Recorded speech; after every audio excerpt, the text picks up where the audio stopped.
topic. It's about the Niti Aayog Governing Council meeting. Niti Aayog Governing Council meeting. So what is the full form of Niti? National institution. So it is a national institution. For what purpose? It is a national institution for transforming our country, India. So national institution for transforming India. അതാണ് അതിന്റെ full form. അപ്പൊ അതിലേക്ക് വരുന്നതിന് മുമ്പ് എനിക്ക് ഒന്ന് രണ്ട് ചെറിയ കാര്യങ്ങളൂടെ പറയാനുണ്ട്. Okay, so 1 minute.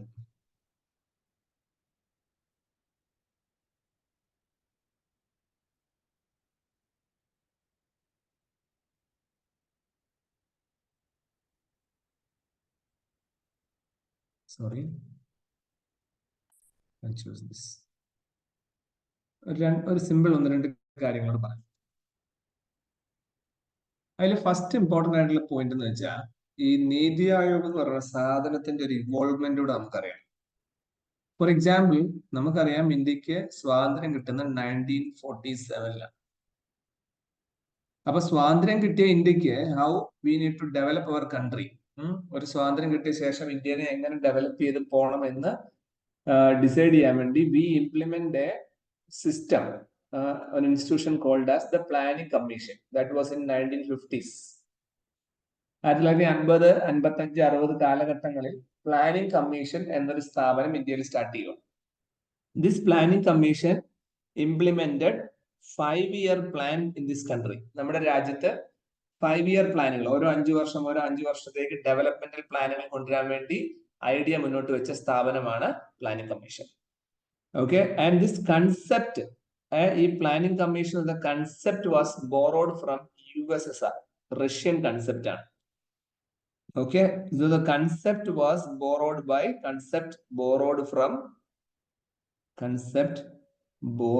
from Russia, USSR. അപ്പം from Russia എന്ന് പറയുമ്പോൾ തന്നെ we have to understand it is a socialistic concept.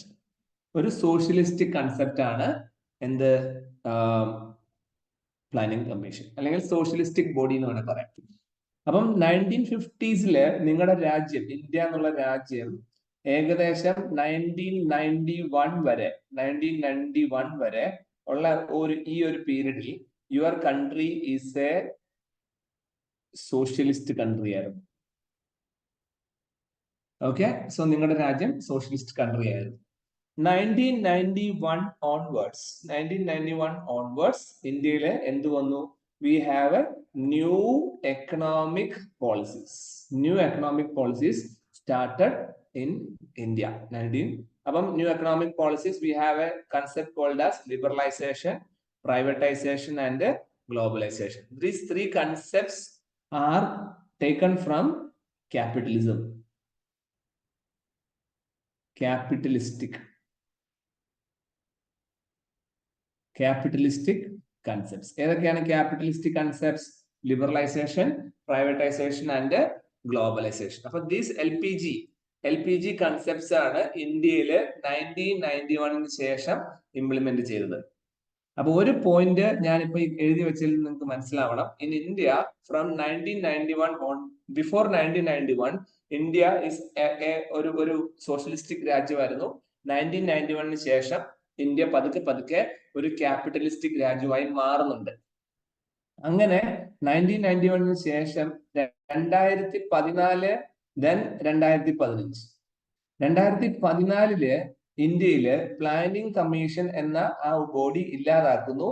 അതിനെ റീപ്ലേസ് ചെയ്തുകൊണ്ട് 2015 വരുന്ന സ്ഥാപനമാണ് Niti Aayog. And the concept of Niti Aayog was borrowed from USA. USA is a capitalistic രാജ്യം.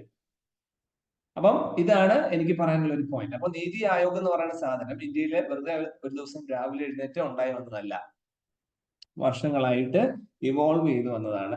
1991 ശേഷമാണ് ഈ ഒരു പീരീഡ്. അപ്പൊ സ്വാഭാവികമായിട്ടും 1991 ശേഷമുള്ള ഈ ഒരു പീരീഡിനെ നമ്മൾ റാവു മൻമോഹൻ ഇറ എന്ന് വിളിക്കും. എന്തുകൊണ്ട് അങ്ങനെ വിളിക്കുന്നത് വെച്ച് കഴിഞ്ഞാൽ ആ സമയത്തെ പ്രൈം മിനിസ്റ്റർ നരസിംഹ റാവുവും ആ സമയത്തെ ഫിനാൻസ് മിനിസ്റ്റർ മൻമോഹൻ സിംഗും ആയിരുന്നു.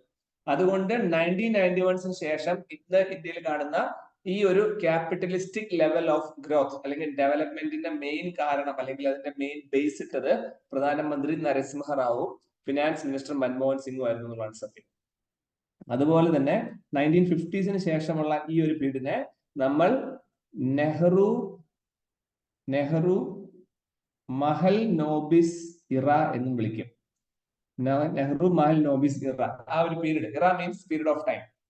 അപ്പൊ എന്തുകൊണ്ടായിരിക്കും ആ സമയത്ത് പ്രധാനമന്ത്രി നെഹ്റു, ആ സമയത്തെ ഫിനാൻസ് മിനിസ്റ്റർ മഹൽ നോബിസ്. അപ്പം ഫിനാൻസ് മിനിസ്റ്റർ മഹൽ നോബിസും നെഹ്റുവും കൂടെ ആ സമയത്ത് ഇംപ്ലിമെന്റ് ചെയ്തത് സോഷ്യലിസം ആണോ ക്യാപിറ്റലിസം ആണോ? അത് സോഷ്യലിസം ആണ്. ഓക്കെ.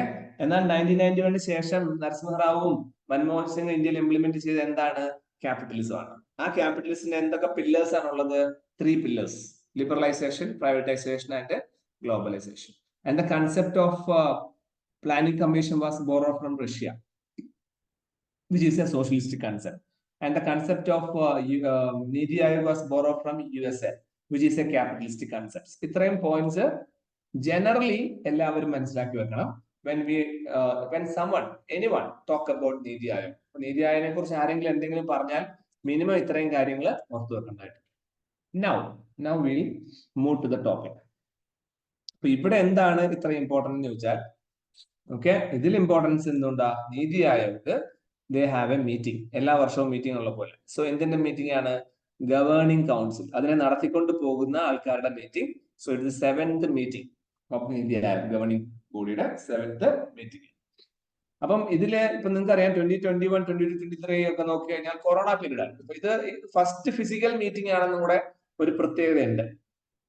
ഓക്കെ. സോ ബാക്കിയൊക്കെ എന്തായിരുന്നു? നമുക്ക് വീഡിയോ കോൺഫറൻസ് വഴിയാണ് നടത്തുന്നത്. അപ്പോ എന്താണ് ഈ പ്ലാനിംഗ് കമ്മീഷനും നീതി ആയോഗവും തമ്മിലുള്ള മെയിൻ വ്യത്യാസം എന്ന് വെച്ചാൽ, പ്ലാനിംഗ് കമ്മീഷനില് നിങ്ങൾക്കറിയാം ഇന്ത്യയിലെ 28 സംസ്ഥാനങ്ങളുണ്ട്. ഒരു മിനിറ്റ്. 28 സംസ്ഥാനങ്ങളുണ്ട്. ആ 28 സംസ്ഥാനങ്ങൾക്കും വേണ്ട കാര്യങ്ങൾ പ്ലാനിംഗ് കമ്മീഷൻ ഡൽഹിയിൽ ഇരുന്ന് അങ്ങ് ചെയ്തു കൊടുക്കാറാണ് പണ്ട് പതിവ്. ഓക്കെ. അപ്പൊ ഈ ഓരോ സംസ്ഥാനങ്ങൾക്കും എന്താണ് ആവശ്യം എന്ന് ചോദിച്ചിരുന്നില്ല. അതൊരു വലിയ നെഗറ്റീവ് ആയിരുന്നു.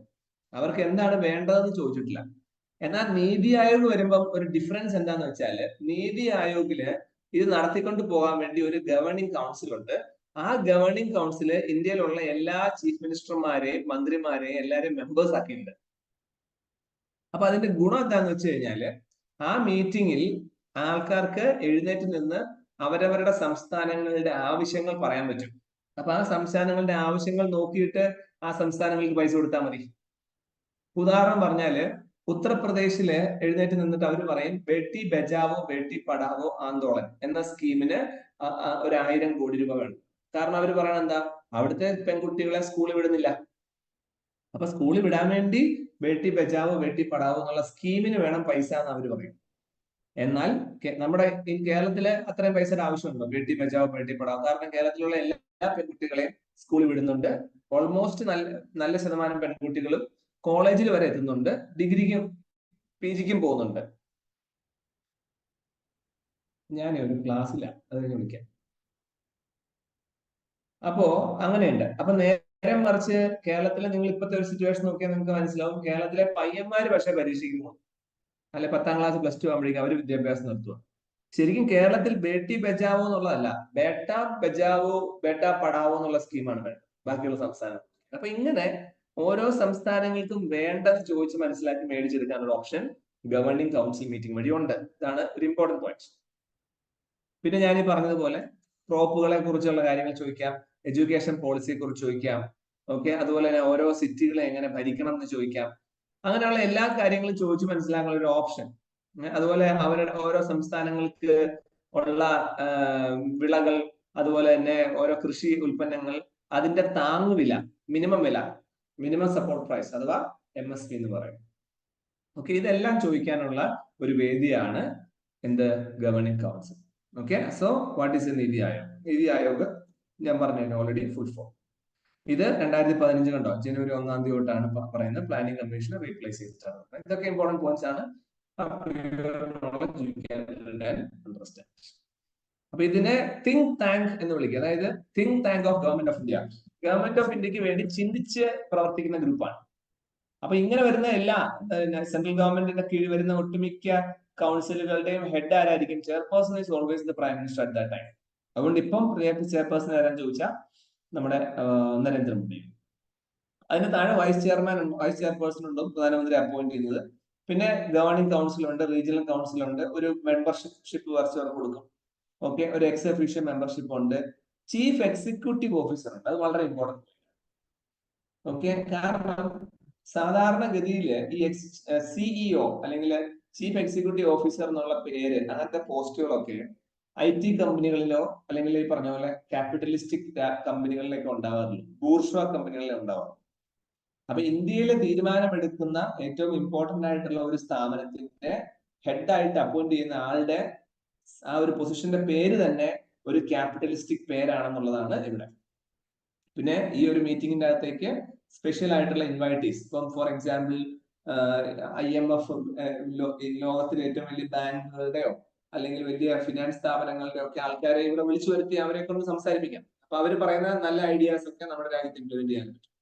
സോ എക്സ്പേർട്ട് സ്പെഷ്യലിസ്റ്റ് എല്ലാം കൊണ്ടുവരാം. ഇതൊക്കെയാണ് നീതി ആയോഗ് ബാക്കിയുള്ളതിൽ നിന്നും വ്യത്യാസമായിട്ട്.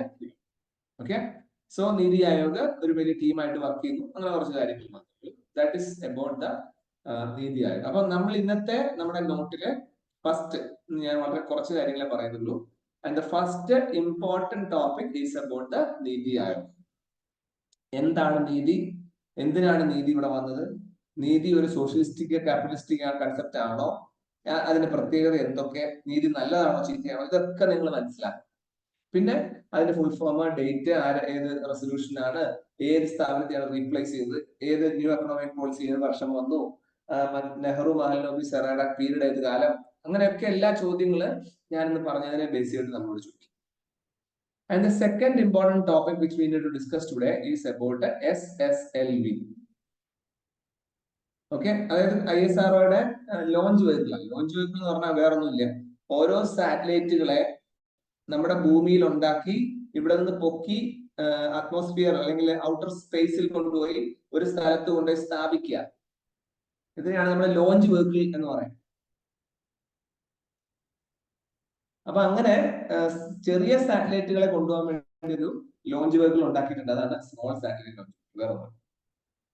ഓക്കെ, അപ്പൊ ഇത് ഇന്ത്യയിൽ നിന്ന് കുറച്ച് സ്ഥലങ്ങളെ കൊണ്ടുപോകാം. ഇതിനൊരു പ്രോബ്ലം എന്ന് വെച്ച് കഴിഞ്ഞാല് ഇന്ത്യയിലെ ഓരോ യൂണിവേഴ്സിറ്റികളുടെയോ അല്ലെങ്കിൽ ജപ്പാൻ പോലുള്ള രാജ്യങ്ങളുടെയോ അങ്ങനെയൊക്കെ എല്ലാ സാറ്റലൈറ്റുകളെയും കൊണ്ടുപോയി അവര് ആ സ്പേസിൽ വെക്കും. അപ്പൊ ഇത് ഇന്ത്യയുടെ ഒരു Indian earth observation satellite EOS, ഒരു 145 കിലോഗ്രാം, ചെറുതാണ്.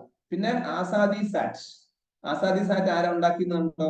750 സ്കൂൾ ഗേൾസ് അവർ 75ാമത്തെ ഇൻഡിപെൻഡൻസ് ഡേ ആയിട്ട് സ്പേസ് കിഡ്സ് ഇന്ത്യ എന്നുള്ള രീതിയിൽ 8 കിലോ ഭാരമുള്ള ഒരു കുഞ്ഞ് സാറ്റലൈറ്റിനെ ഉണ്ടാക്കി ഇതിന്റെ അകത്ത് കയറ്റി വെച്ചു. ഇത് സ്പേസിൽ കൊണ്ട് ഫിക്സ് ചെയ്തു. അപ്പൊ ഇങ്ങനെ ചെറിയ ചെറിയ പ്രൊജക്ടുകൾക്ക് വേണ്ടി സാറ്റലൈറ്റുകള് ഔട്ടർ സ്പേസിൽ എത്തിക്കാൻ വേണ്ടി ISRO പണിതാണ്, ഉണ്ടാക്കിയെടുത്തതാണ് SSLV. അപ്പൊ SSLVയുടെ പ്രത്യേകത നോക്കാം. ലെസ് ദാൻ 500 കിലോഗ്രാം ഭാരം, ചെറിയ സാധനങ്ങളെ കൊണ്ടുപോകാൻ പറ്റും. ഓക്കെ, അതുപോലെ നമ്മുടെ എർത്തിന്റെ വളരെ അടുത്തുള്ള ഓർബിറ്റുകളെ കൊണ്ടുപോകാൻ പറ്റും.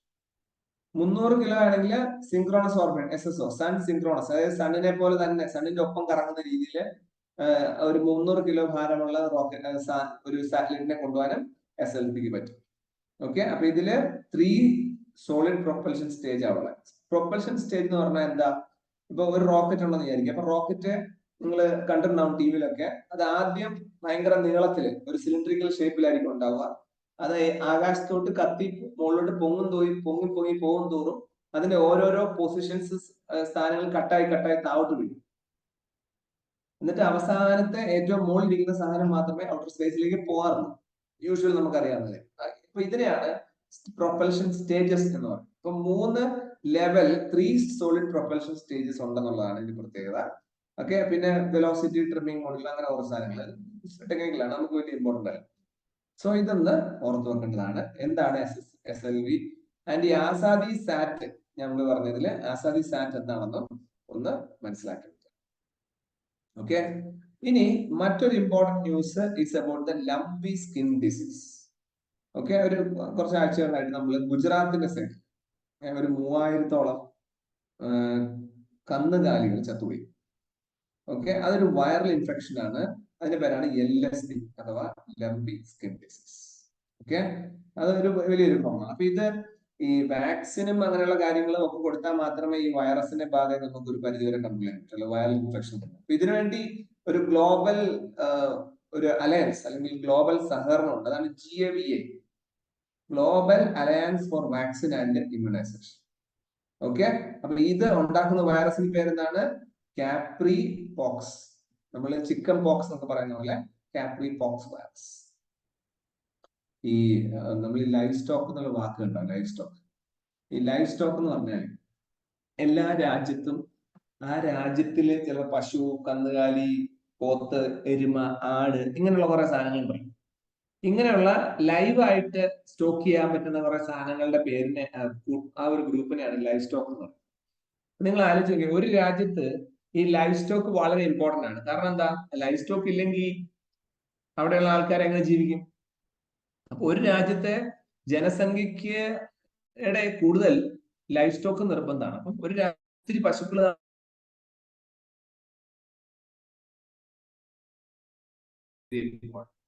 അങ്ങനെയുള്ള ലൈഫ് സ്റ്റോക്കിനെ ബാധിക്കുന്ന തരത്തിലേക്ക് വലിയൊരു അസുഖം വരികയാണെങ്കിൽ സ്വാഭാവികമായിട്ടും വലിയ പ്രോബ്ലം ഉണ്ടാവും. അതാണ് ലംപി സ്കിൻ ഡിസീസ്. ഒരു എക്സാമ്പിൾ, അലീന കെ ശ്രീധരൻ, എന്റെ സൗണ്ട് കേൾക്കാൻ പറ്റുന്നുണ്ടോ? ബ്രേക്ക് കഴിഞ്ഞ്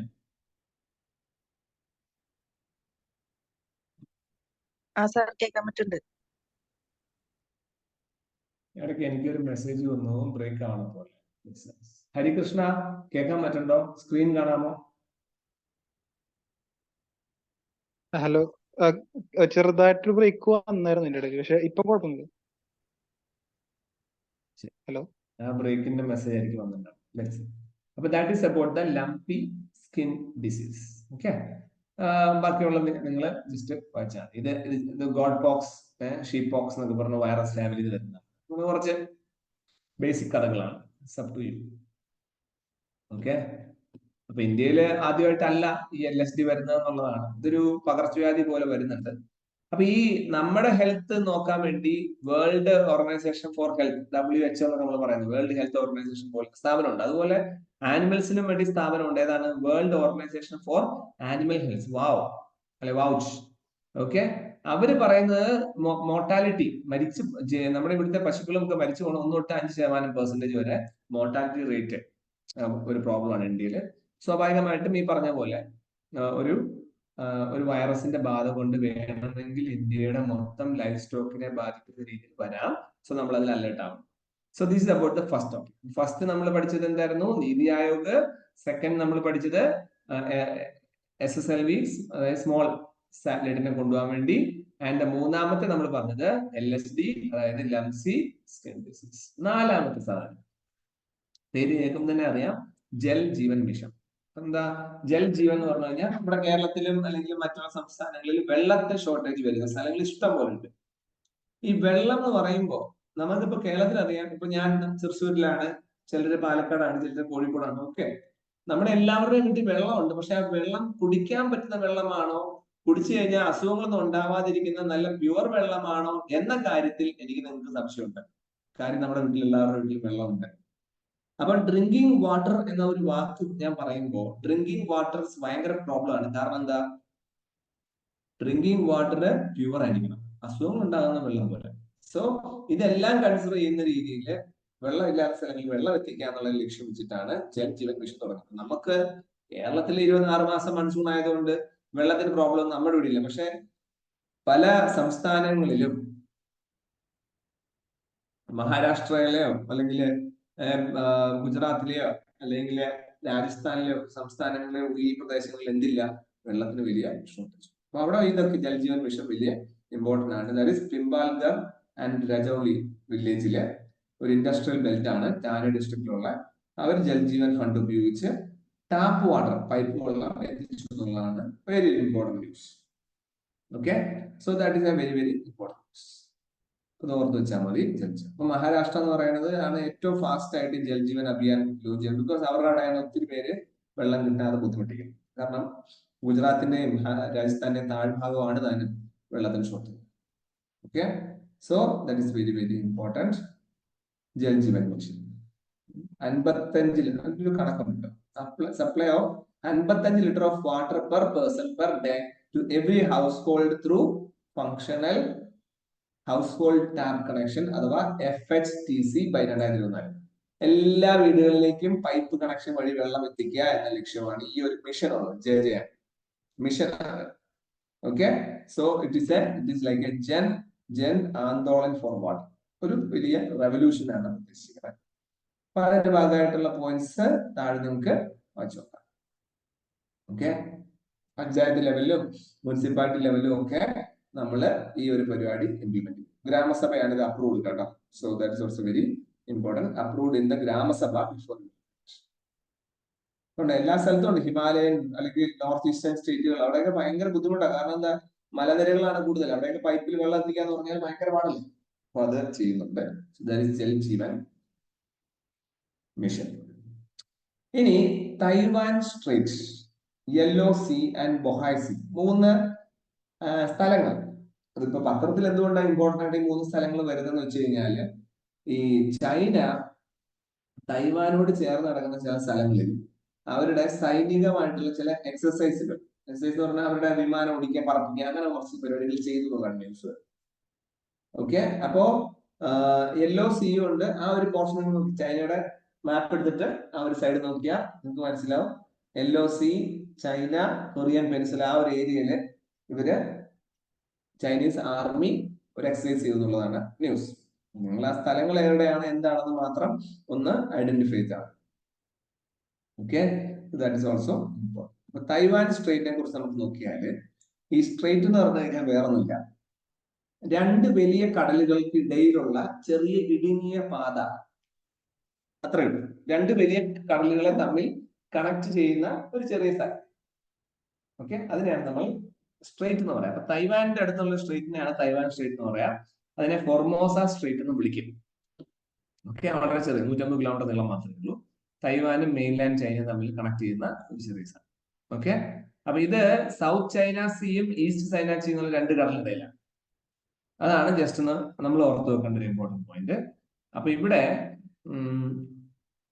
നിങ്ങള് ചൈനയുടെ ചരിത്രത്തെ കുറിച്ചും കൂടെ കുറച്ച് അറിയണം. ചൈനയിൽ നമ്മൾ ഇന്ന് കാണുന്ന ചൈനീസ് കമ്മ്യൂണിസ്റ്റ് പാർട്ടിക്ക് മുമ്പ്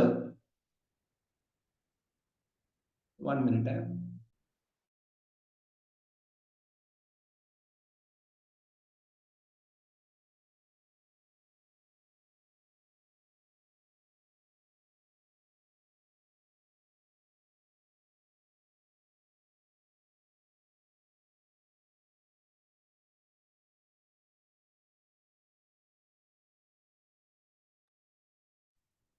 ശരിക്കും ചൈനയ്ക്ക് സ്വാതന്ത്ര്യം ഇപ്പൊ നമ്മൾ പറയുന്നത് മാവോ സേത്തും ചൈനയ്ക്ക് സ്വാതന്ത്ര്യം കൊടുക്കുന്നു, അങ്ങനെയല്ല.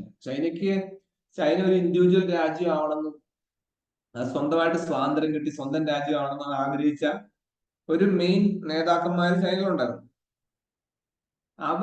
യഥാർത്ഥത്തിൽ അവരാണ് ചൈനീസ് കമ്മ്യൂണിസ്റ്റ് പാർട്ടിയുടെ ഒക്കെ ഒരു ബേസ്, അടിസ്ഥാന ആൾക്കാർ.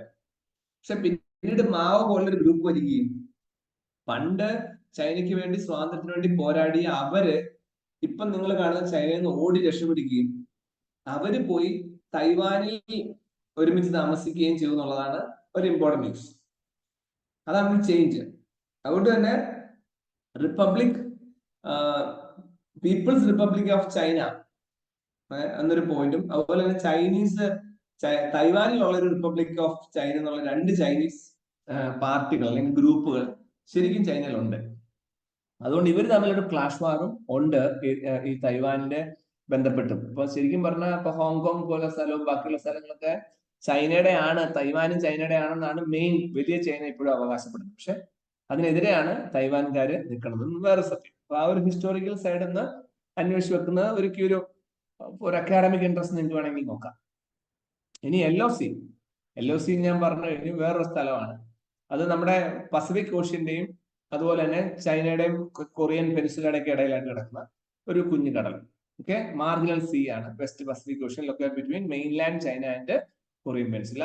ഗൂഗിൾ അടിച്ച് നോക്കുക, അല്ലെങ്കിൽ വീട്ടിൽ അറ്റ്ലസ് ഉണ്ടെങ്കിൽ ആ സ്ഥലം കണ്ടുപിടിച്ചുവാണെങ്കിൽ നല്ലതാണ്. അവിടുത്തെ ഈ മണ്ണില് പല പുഴകളിൽ നിന്ന് വരുന്ന മണ്ണ് അടിഞ്ഞ് അതിനൊരു ചെറിയ യെല്ലോ കളർ ഉണ്ടായതുകൊണ്ടാണ് ഇപ്പൊ അടിഞ്ഞു കൂടുന്ന മണ്ണിനെയാണ് സ്ലിറ്റിൽ അയൺ വാട്ടർ എന്ന് പറയുന്നത്. അപ്പൊ അതിനൊരു യെല്ലോ കളർ ഉണ്ടായതുകൊണ്ട് അതിന് നമ്മൾ യെല്ലോ സീ കൂടി. Then is Bohai. Okay, so Bohai ഈ ഞാൻ ഈ പറഞ്ഞ നോർത്ത് വെസ്റ്റേൺ യെല്ലോ സീയുടെ ബേ ആയിട്ട് വരുന്ന ഒരു കുഞ്ഞു കടലെടുക്കാണ്. Okay, that is in north China. Yellow സീയും അതുപോലെ ഹായ് റിവറും ലയോ റിവറും ചേർന്ന് വെള്ളം സപ്പോർട്ട് ചെയ്യുന്നുള്ളതാണ് അതിന്റെ ജസ്റ്റ് മനസ്സിലാക്കി വെച്ചാൽ മതി. Next important note we need to understand is about the tax GDP ratio. ചില എക്കണോമിക്സ് ടോപ്പിക് ആണ് ടാക്സ് GDP. അപ്പൊ നിങ്ങൾക്ക് അറിയാം ഗ്രോസ് ഡൊമസ്റ്റിക് പ്രൊഡക്റ്റ് എന്നാണ് GDPയുടെ full form, gross domestic product. അപ്പൊ എന്താണ് ഗ്രോസ് ഡൊമസ്റ്റിക് പ്രൊഡക്റ്റ്? ഒരു രാജ്യത്ത് ആകെ ഉണ്ടാക്കുന്ന, ആഭ്യന്തരമായി ഉണ്ടാക്കുന്ന, ഇൻസൈഡ് ബൗണ്ടറിക്കുള്ളിൽ ഉണ്ടാക്കുന്ന മൊത്തം ഗുഡ്സ് ആൻഡ് സർവീസിന്റെ ആകെ തുകേനെയാണ് നമ്മൾ എന്ത് പറയാം? GDP എന്ന് പറയുന്നത്. അപ്പൊ ശരിക്കും പറഞ്ഞാൽ ഒരു രാജ്യത്തിന്റെ GDP എന്ന് പറയുന്നതാണ് എന്ത്? ആ രാജ്യത്തിന്റെ മൊത്തം വരുമാനം അല്ലെങ്കിൽ റവന്യൂ എന്ന് പറയുന്നത്. ഓക്കെ, അപ്പോ ഈ മൊത്തം ഉണ്ടാക്കുന്ന വരുമാനത്തിന്റെ ടാക്സ് പിടിച്ചാൽ, ഉദാഹരണം പറഞ്ഞാൽ ഇപ്പൊ നമ്മുടെ ഇന്ത്യക്കകത്ത് ഉണ്ടാക്കുന്ന എല്ലാ സാധനങ്ങൾക്കും ടാക്സ് അടയ്ക്കണം എന്ന് നമ്മൾ നിർബന്ധം പറഞ്ഞാൽ സ്വാഭാവികമായിട്ടും ഇന്ത്യയിലുള്ള എല്ലാ സാധനങ്ങൾക്കും ടാക്സ് ഉണ്ടെങ്കിൽ ആ ടാക്സ് ഗവൺമെന്റിന്റെ കയ്യിലോട്ടല്ലേ വരിക. അപ്പൊ ഗവൺമെന്റിന്റെ കയ്യിൽ ഒത്തിരി ടാക്സ് കൊണ്ട് കിട്ടിയ പൈസ ഉണ്ടാവും. അപ്പൊ ഗവൺമെന്റിന്റെ ഫിനാൻഷ്യൽ പൊസിഷൻ ഭയങ്കര ബെറ്റർ. ഇതാണ് ടാക്സ് GDP റേഷ്യോയുടെ ഉദ്ദേശം. അപ്പൊ നിങ്ങൾക്കറിയാം കൊറോണ വന്നപ്പോ പോലും, ഇപ്പൊ എന്റെയും നിങ്ങളുടെയും കയ്യില് കൊറോണ വന്നപ്പോ സാമ്പത്തികമായിട്ട് നമ്മളെല്ലാം ബുദ്ധിമുട്ടിയെങ്കിലും കൊറോണ വന്നപ്പോഴും സെൻട്രൽ ഗവൺമെന്റിന്റെ കയ്യില് സാമ്പത്തികമായിട്ട് ഒരു ബുദ്ധിമുട്ടും ഉണ്ടായില്ല. കാരണം എന്താ?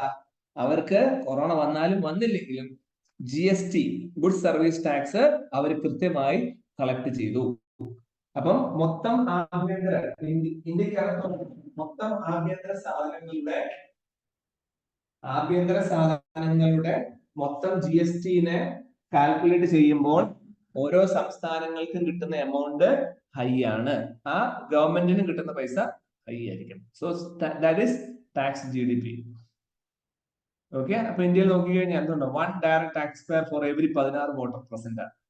16 പേരുടെ വോട്ടിൽ ഒരാൾ നേരിട്ട് ടാക്സ് അടയ്ക്കുന്നു. Income tax is paid only by 1% of Indian population. അതൊരു നെഗറ്റീവാണ്. അപ്പൊ അതായത് ഈ ഒരു കണക്കിന് നിങ്ങൾക്ക് മനസ്സിലാവാൻ ഇത്രയേ ഉള്ളൂ. ഇപ്പൊ നിങ്ങളുടെ രാജ്യം വളരെയധികം സാമ്പത്തികമായിട്ട് കുഴപ്പമില്ലാത്ത രീതിയിൽ നിൽക്കുന്നുണ്ട്. 1% അടച്ച ടാക്സ് അടയ്ക്കുന്നുള്ളൂ. അപ്പൊ ബാക്കിയുള്ള അടയ്ക്കാനില്ലാത്ത 99% ആൾക്കാരുടെ അവരുടെ കയ്യിൽ നിന്നുള്ള ടാക്സ് എടുക്കാൻ പറ്റിയാൽ നിങ്ങളുടെ രാജ്യം ഇന്ന് ലോകത്തിലെ ഏറ്റവും സാമ്പത്തിക ശേഷിയുള്ള രാജ്യമായിട്ട് മാറും. ഇതാണ് ഇതിന്റെ ഒരു ടാക്സ് ടു GDP റേഷ്യോ. ഇപ്പൊ റെസ്റ്റ് ഓഫ് ദ കണക്കുകൾ നിങ്ങൾ വായിച്ചാൽ മതി കേട്ടോ, ഇംപ്ലിമെന്റ് ചെയ്യാൻ. അപ്പൊ ഇംപ്ലിമെന്റ് വെച്ചാൽ ഇതിങ്ങനെ ആൾക്കാരിൽ നിന്ന് എങ്ങനെ പൈസ മേടിക്കും എന്നുള്ളതാണ് ഉദ്ദേശിക്കുന്നത്. ഓക്കെ, സോ മൈനോറിറ്റി ഡിസ്ട്രിക്റ്റിൽ ഇത് നമ്മൾ നോക്കിയതാണ്.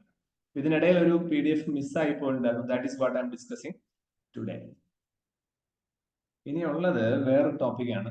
I will do one thing. ഞാൻ ഇന്ന് ഇവിടെ ഞാൻ സ്റ്റോപ്പ് ചെയ്യുവാണ്.